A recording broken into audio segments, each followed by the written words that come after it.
नमस्ते, doctor Kaustubh Mahajan, consultant neurologist, SL Raheja hospital, Fortis associate. आज हम जीबीएस ये बीमारी के बारे में जानेंगे। क्या है GBS? GBS is standing for Guillain Barre syndrome. ये एक नसों की बीमारी है जो एक साधारण जुलाब या लूज मोशन जैसे चालू हो सकती है। दूषित पानी पीने की वजह से पेट में इन्फेक्शन होता है, जिसके वजह से हमारी प्रतिकार शक्ति एक्टिव होकर उसे मारने के पीछे लगती है और उस कीटाणु सी जेजुनाई करके जो नाम है, उसका प्रोटीन काफ़ी हद तक अपने नसों का प्रोटीन के जैसे होता है, जिसके वजह से इम्यूनिटी कंफ्यूज होके अपने ही नसों पे वार करती है। और फिर पेट का इन्फेक्शन होने के बाद, जुलाब होने के बाद साधारण 1 से 3 हफ्तों के बाद पैरों में कमज़ोरी आनी चालू होती है। वो धीरे धीरे ऊपर बढ़ के फिर हाथों में, फिर गर्दन में और फिर सांस लेने में भी तकलीफ़ हो सकती है, क्योंकि ये एक प्रकार का असेंडिंग पैरालिसिस जैसा होता है। ये नसों की बीमारी जानलेवा हो सकती है, क्योंकि सांस लेने में भी तकलीफ़ होती है और इसे अगर हमने तुरंत रोका नहीं तो पेशेंट वेंटिलेटर पे जा सकता है और कहीं अलग अलग किस्म के कॉम्प्लिकेशंस हो सकते हैं। तो क्या ये डेडली है?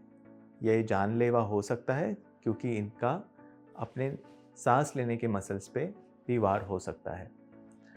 अभी इस चीज़ से कैसे बचना है और इसको ट्रीटमेंट है क्या? तो एक चीज़ अच्छा है कि हमारा साइंस अभी इतना बढ़ गया है कि हम वही एंटीबॉडीज़ या जो प्रतिकार शक्ति जिस हमारे नसों को डैमेज कर रही है, उसको हम कंट्रोल में कर सकते हैं कुछ दवाइयों से। तो एक दवाई है IVIG, जो हम दे सकते हैं, जिससे ये कंट्रोल में आता है, नसों का डैमेज बंद हो जाता है और फिर धीरे धीरे पेशेंट रिकवर होता है।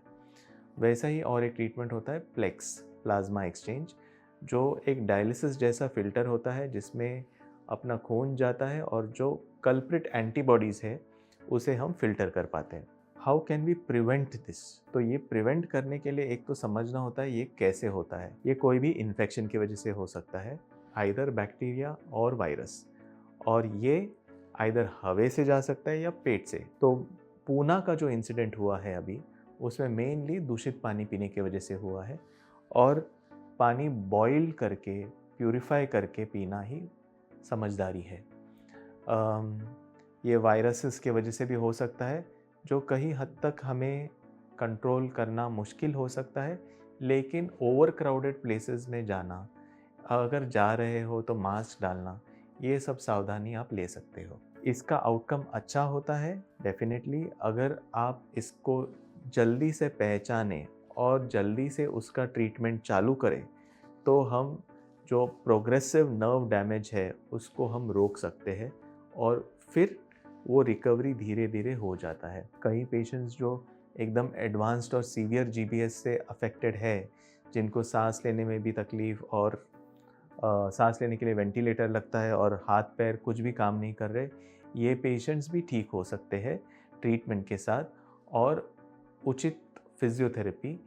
Time frame around 3 to 4 months लग सकता है, पर डेफिनेटली हिम्मत नहीं हारना होता है, इसमें पेशेंट्स ठीक हो सकते हैं। धन्यवाद।